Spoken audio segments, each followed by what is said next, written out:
भरोसा, बदलते भारत की शान।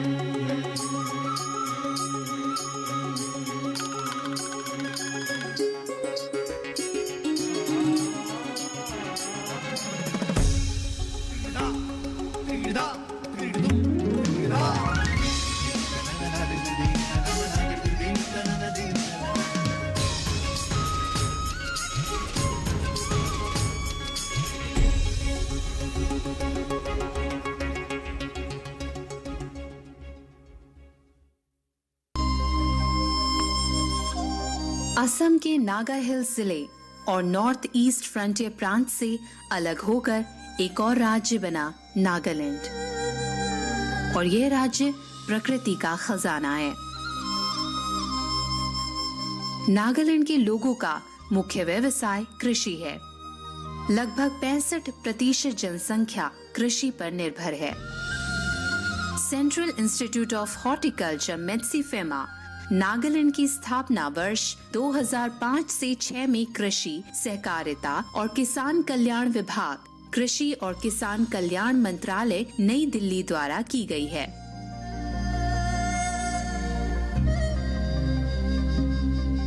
जिसमें पूर्वोत्तर क्षेत्र में बागवानी क्षेत्र के विकास के लिए एक व्यापक दृष्टिकोण और मिशन है। ऐसे युग में संस्थान विभिन्न प्रकार के कार्यक्रमों के माध्यम से हॉर्टिकल्चर क्षेत्र के घातीय विकास में अपना प्रयास कर रहा है। संस्थान ने प्रौद्योगिकी प्रदर्शनों के माध्यम से प्रौद्योगिकी के प्रभावी प्रसार में महत्वपूर्ण भूमिका निभाई है, जैसे कि NER के किसानों और अधिकारियों को प्रशिक्षण प्रदान करना, गुणवत्ता वाले रोपण सामग्री का उत्पादन, फूलों और सब्जियों की संरक्षित खेती, जैविक खेती, फसल प्रबंधन और कौशल विकास कार्यक्रम आदि। संस्थान का दीमापुर जिले नागालैंड के अंतर्गत मेत्सीफेमा में 43.50 हेक्टेयर क्षेत्र है। उत्पादकता बढ़ाने के लिए NER यानी कि नॉर्थ ईस्टर्न रीजन में गुणवत्ता वाले रोपण सामग्री की उपलब्धता एक मुख्य मुद्दा है। संस्थान 2016 से मिशन में है ताकि प्रमाणित और नर्सरी को आगे लाया जा सके, जिससे किसानों को रोग मुक्त गुणवत्ता रोपण सामग्री उपलब्ध हो सके। अब तक संस्थान नॉर्थ ईस्ट के विभिन्न राज्यों में 33 नर्सरी का प्रत्यायन करने में सक्षम रहा है।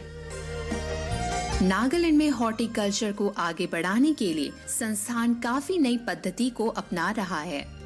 इस बारे में जानकारी हासिल करने के लिए हम मिले यहीं पे कार्यरत कुछ वैज्ञानिकों से। ये जो आप एरिया देख रहे हैं, ये CIH का एरिया है 43.05 हेक्टर। इसमें मैक्सिमम जो हमारी लैंड है वो टेराइन लैंड है। डेवलप्ड लैंड है हमारी 15 हेक्टर। उसमें हमने बहुत सारी क्रॉप्स लगा रखी हैं, जिसमें कि ऑरेंज है, कैश्यू है, लीची, मैंगो, गुआवा और टी स्पाइसेस। और अभी रिसेंटली हम लोगों ने न्यू प्लांट क्रॉप किया है फिग यहाँ पर ट्रायल में। तो ये हमारे फार्म के अंदर आती है, जिसमें हम लोगों के ट्रायल चल रहे हैं। ये देखिए हम लोग का संतले का ये है, इसको बोलते हैं रुस्टाक। ये है आपका भोल के मरियाना, ये रुस्टाक है। और ये हम लोग का सैन है। ये इसको करेंगे ग्राफ्टिंग। ये खासी मंडी का है। और ये ग्राफ्टिंग करने का जो समय है जुलाई, अगस्त, सितंबर 3 महीने में किया जाता है इसको ग्राफ्टिंग। और ग्राफ्टिंग कैसे किया जाता है आप ये देख सकते हैं। यहाँ पर वो अभी सैन बना रहे हैं, जो रुस्टाक है उसमें फिर वो ग्राफ्टिंग करेंगे। फिर उसके बाद प्लास्टिक से बांधेंगे। फिर उसके बाद फिर प्लास्टिक का वो लगाते हैं, कवर लगाते हैं ऊपर में। और कवर जो 3 महीने के लिए रखा जाता है।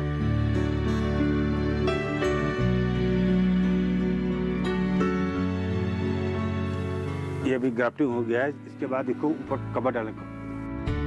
ये ग्राफ्टिंग करने के बाद इसको इसमें कवर कर देते हैं इसको, जिससे पानी न जाए इसमें, यहाँ पर फंगस। ये आपका ये अंदर में जो है ये कवर करता है ना, तो इसको ह्यूमिडिटी मेंटेन करता है। इसको सक्सेस होने के लिए एक कुछ ह्यूमिडिटी चाहिए, ह्यूमिडिटी मेंटेन हो रहा है और ये अपना या पानी भी नहीं जाएगा, वाटर।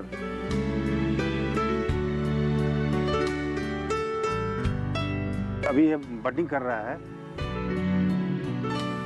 और ये बडिंग में हम लोग को ये फायदा है, बडिंग से ब्रांच कम ब्रांच से ज़्यादा प्लांट कर सकते, क्योंकि इस ब्रांच को देखिए आप, ये जितना बड है ना, इससे हम एक प्लांट बना सकते हैं। तो आपके पास जो भी सारा मटेरियल है कम लगेगा, लेकिन नंबर ऑफ प्लांट्स ज़्यादा होंगे इसमें बडिंग में।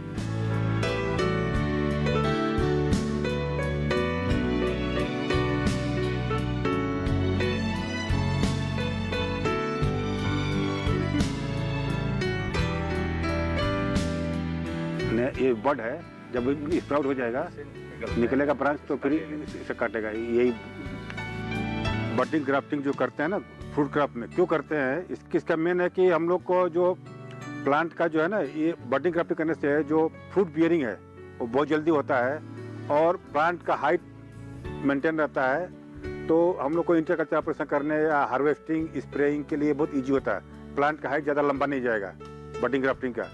सीडलिंग का प्लांट तो बहुत लंबा जब भागता है, तो हम लोग को उसको मैनेज करने के लिए फार्मर्स को बहुत प्रॉब्लम होता है। और इसमें हम लोग ये जो रूस्टैक यूज कर रहे हैं ना नीचे का लोकल, तो वो ऑलरेडी यहाँ पे एक्मेंटलाइज है, कोई सॉइल बोर्न डिजीज इसमें नहीं आएगा। रूस्टैक में हम लोग इसमें एक डिजीज भी हम लोग को होता है। सीडलिंग में तो डिजीज आ सकता है, लेकिन इसमें कम आएगा, चांसेस कम है। देखिए हम लोग का ये एक जो कलम किया हुआ पौधा है संतले का, ये लगाने से इसका फायदा ये है कि फार्मर्स को 3 साल बाद फल मिल जाएगा इसको। अगर वही बीज से लगाएगा, बीज से लगाने से उसको फल मिलेगा 6-7 साल बाद फल मिलता है। यही ग्राफ्टिंग का ये जो इस तरीके कलम का यही फायदा है। सेंट्रल इंस्टीट्यूट ऑफ हॉर्टिकल्चर पूरे भारत में एकमात्र संस्थान है। नागालैंड में स्थित होने की वजह से इस इंस्टीट्यूट को किसानों के लिए काम करने में काफी मदद मिली है। यहाँ की मिट्टी, जलवायु हॉर्टिकल्चर के लिए काफी उपयुक्त है।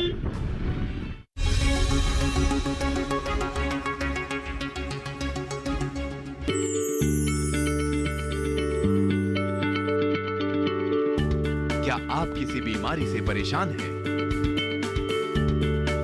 चाहते हैं डॉक्टर की सलाह? तो हम हैं आपके साथ, बताएंगे आपको जीने की राह। समस्याएं आपकी, समाधान देश के मशहूर विशेषज्ञों के। घर बैठे बात करें देश के जाने माने डॉक्टरों से। हमारे लाइव प्रोग्राम स्वस्थ किसान में हर शनिवार शाम 6 बजे से 7 बजे तक।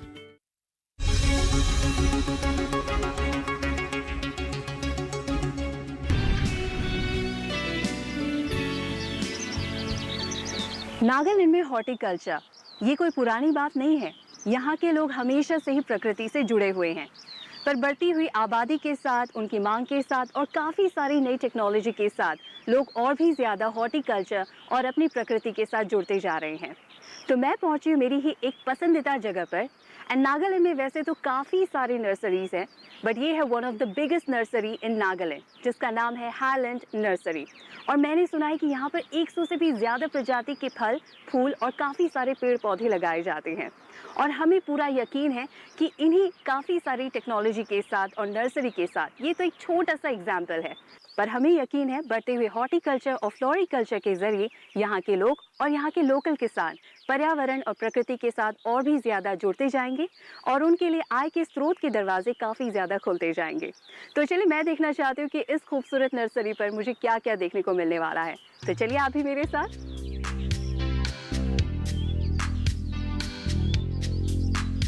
यहाँ के साइंटिस्ट और कर्मचारी नए नए तकनीकों पर काम करने में लगे हुए हैं। समय समय पर यहाँ के स्थानीय किसान इन तकनीकों के बारे में सीखने आते हैं।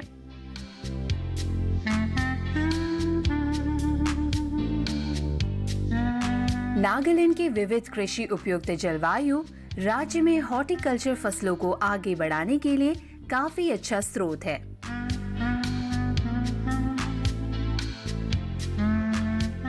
इसी वजह से विभिन्न प्रकार के फल, सब्जी, मसाले, फूल, मशरूम आदि की पैदावार में कोई मिश्रण नहीं किया गया है। और शायद यही वजह है कि हॉर्टिकल्चर क्षेत्र राज्य की आर्थिक व्यवस्था को मजबूत बनाने के लिए एक अच्छा जरिया है।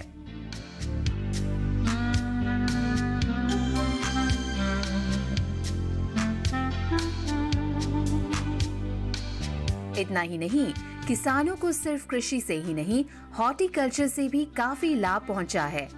इसीलिए नागालैंड के कई इलाकों में इन जैसे नर्सरी का पाना कोई नई बात नहीं।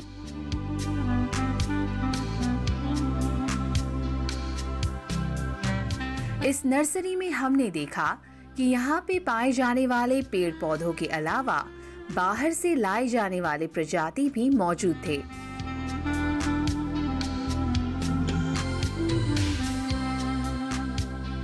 हॉर्टिकल्चर की इस क्रांति की बदौलत लोग आसानी से इन्हें नागालैंड के वातावरण में उगाने में सक्षम हो पा रहे हैं। इन नर्सरी से उपभोक्ता होलसेल पर भी इन पौधों को खरीदने आते हैं।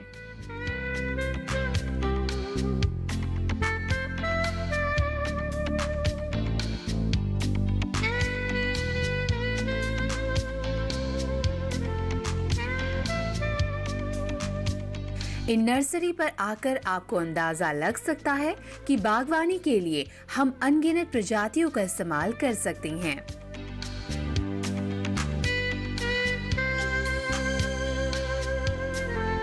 घर की सजावट के लिए इंडोर और आउटडोर सभी तरह के पौधे यहाँ मौजूद थे।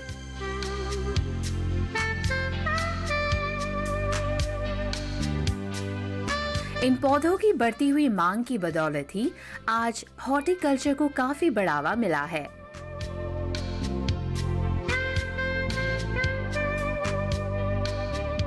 फूलों की कई प्रजाति भी आसानी से आपको इन नर्सरी में देखने को मिलेंगी।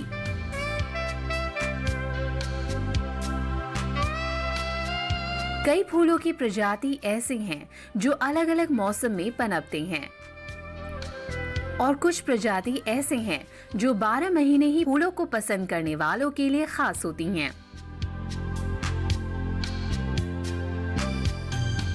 इनके बारे में सही प्रकार से जानने के लिए यहीं के एक स्थानीय वासी ने इन उत्तर पूर्वी राज्यों में पाए जाने वाले फूलों के बारे में मुझे बताया। और इतना ही नहीं, उन्होंने हमें ये भी बताया कि नागालैंड में फ्लोरिकल्चर कोई नई बात नहीं, पर वाणिज्यिक रूप से इन्हें बढ़ावा देने के लिए हर साल फ्लोरल एक्सपो की शुरुआत की गई है।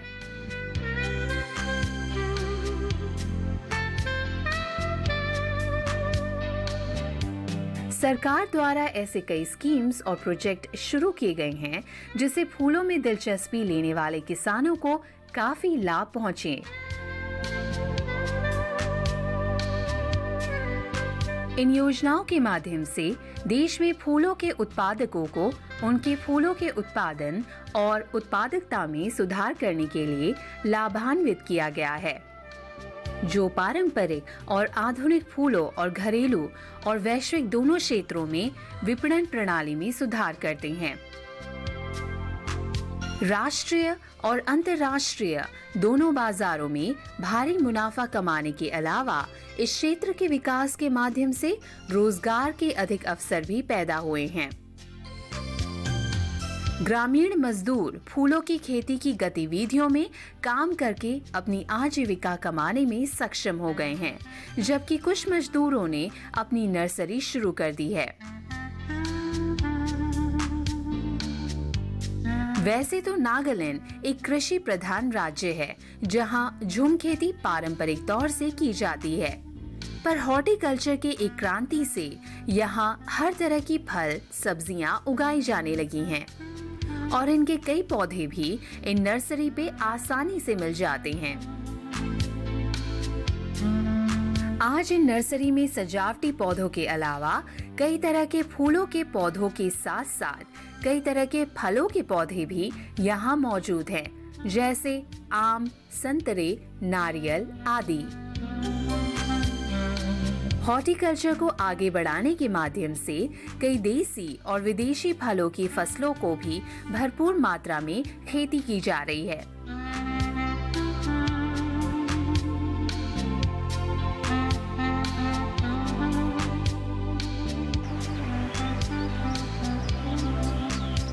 Thank you so much, Avi.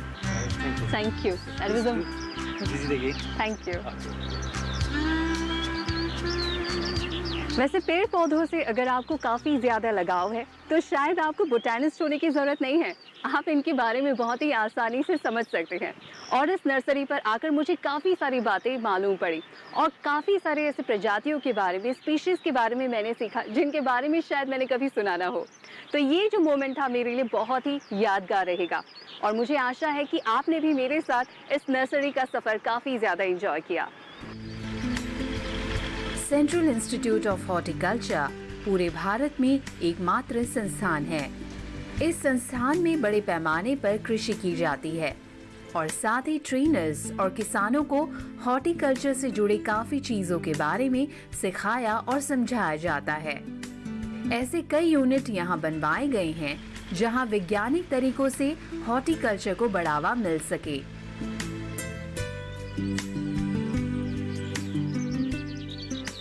तो इसे देखकर आपको अंदाजा लग ही चुका होगा कि मैं अब कहाँ पे पहुँची हूँ। जी हाँ, दीमापुर नागालैंड के एक ऐसे हिस्से पर जहाँ पर ड्रैगन फ्रूट की खेती की जा रही है। ड्रैगन फ्रूट जो कि पूरी इंडिया में एक एक्सोटिक फ्रूट के नाम से जाना जाता है। इसकी न्यूट्रिशियस वैल्यू काफ़ी ज़्यादा है, यानी कि ये बहुत ज़्यादा पौष्टिक है, बट इसकी कीमत भी बहुत ही ज़्यादा है। ये आसानी से हमारे मार्केट में यानी कि बाज़ार तक अवेलेबल नहीं होता है। बट यहीं पर एक महिला है, उनका नाम है लूसी, जिन्होंने अपनी मेहनत के साथ इस फार्म की शुरुआत की है और आज इस बड़े से ज़मीन पर फैले हुए अपने इस फार्म के ज़रिए वो इन ड्रैगन फ्रूट्स को अपने लोकल मार्केट तक भी पहुँचा रही है। तो चलिए उनके इस फार्म को हम नज़दीकी से देखेंगे और उसे समझने की कोशिश करेंगे और एक छोटी सी मुलाकात इस महिला से भी करेंगे। चलिए आप भी मेरे साथ।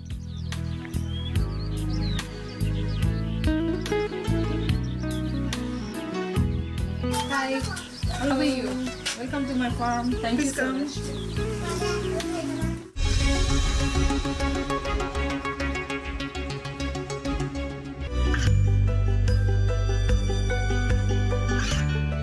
गांवों और पिछड़े क्षेत्रों में सरकारी योजनाओं की जानकारी पहुंचा। देश में कौशल और क्षमता विकास कर ग्रामीणों को सामाजिक बदलाव और विकास से जोड़ने की दूरदर्शन किसान की पहल चौपाल चर्चा देखें सोमवार से शुक्रवार सुबह 9 बजे।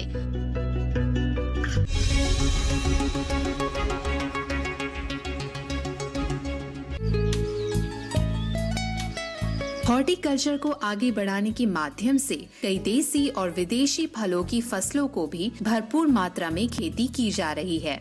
इन्हीं में से एक है ड्रैगन फ्रूट, जो असल में एक विदेशी फल ही माना जाता है, पर नागालैंड में इनकी खेती भी अब बड़े ही आसानी से की जाने लगी है।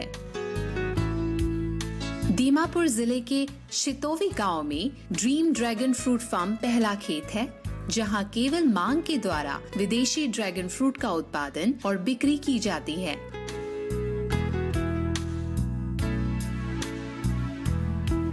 लूसी नगुली थॉमस 2013 से अन्य विदेशी फलों के अलावा लाल, सफेद और पीले ड्रैगन फल उगा रही हैं। 5 hectare dream dragon fruit farm अच्छी तरह से बनाए रखा गया है। यह राज्य का एकमात्र ड्रैगन फ्रूट फार्म है।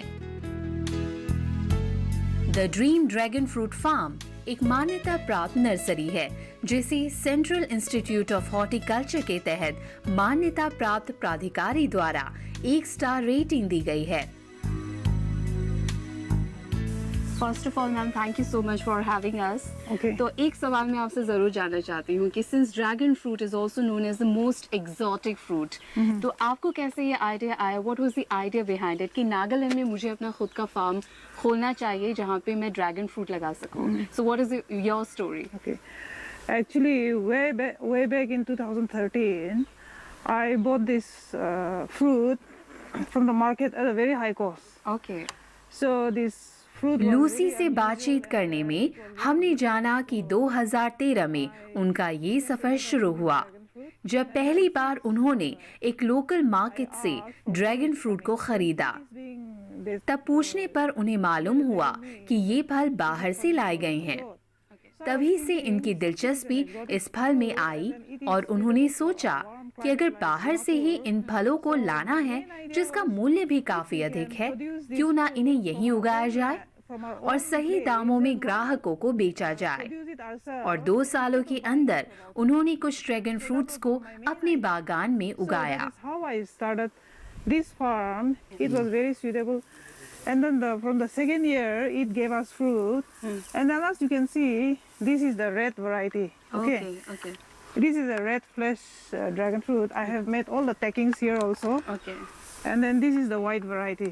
और वो अपने बागान में लाल और सफेद रंग के ड्रैगन फ्रूट को उगाने में सक्षम हो पाई हैं। साथ ही उन्होंने ड्रैगन फ्रूट के स्वस्थ लाभों के बारे में भी हमें बताया।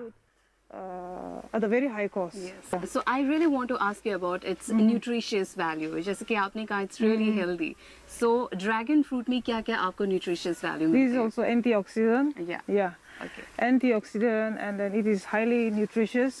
And then जैसे कि इनमें एंटीऑक्सीडेंट क्वालिटी पाए जाते हैं। one dragon fruit. और इतना ही नहीं, एक ड्रैगन फ्रूट पूरे दिन भर की भूख और थकान को मिटाने में काफी है। Very healthy and full of nutrients. तो आप अपने फार्म से जब लेकर गई थी, तो people were shocked about it or they were very curious about it and what is this fruit? Actually, see, people, those who travel abroad and all that, they knew about this They knew fruit. about, yeah. They knew about this fruit, and then jab to local hai, they were shocked. What is this? And then they were even telling us what. They were even telling me like, you are crazy. What type of cactus? What we are doing? शुरुआत में उन्हें इस farm को खोलने में थोड़ी दिक्कत तो हुई, क्योंकि ऐसे फलों को लोकल उपभोक्ताओं तक पहुंचाना और इसके बारे में लोगों को बताना थोड़ा कठिन काम था। पर कुछ कोशिशों के बाद उन्हें ये सफलता भी मिली। Fruit hai, yeah. आज इस फार्म में ड्रैगन फ्रूट के खरीदारों की कोई कमी नहीं। Very super fruit. So this is a very, and I practice only organic farming. That's No nice. chemical, yeah. No And chemical. Nagaland is all about organic vegetables and fruits. Yeah. Thank you so much, ma'am. आपने बहुत ही अच्छे तरीके से अपने इस farm को भी दिखाया and thank you for sharing all this valuable thoughts with us. और लूसी अब पूरे देश में इच्छुक किसानों को ड्रैगन फ्रूट कटिंग की ट्रेनिंग और उन्हें बिक्री करने में सक्षम है।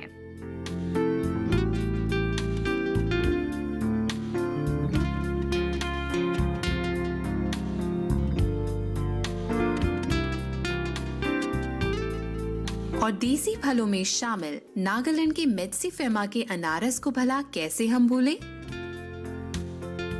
एशिया के सबसे मीठे अनारस के नाम से जाना जाने वाला ये पाइनएप्पल प्रजाति आज देश भर में हॉर्टिकल्चर की एक मिसाल है और इनसे बनने वाले प्रोडक्ट्स की भी आज बाजार में काफी मांग है।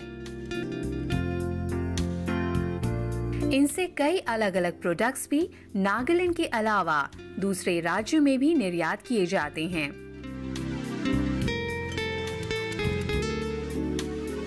जैसे कि कटे हुए प्रिजर्व्ड अनारस या फिर पाइनएप्पल जूस।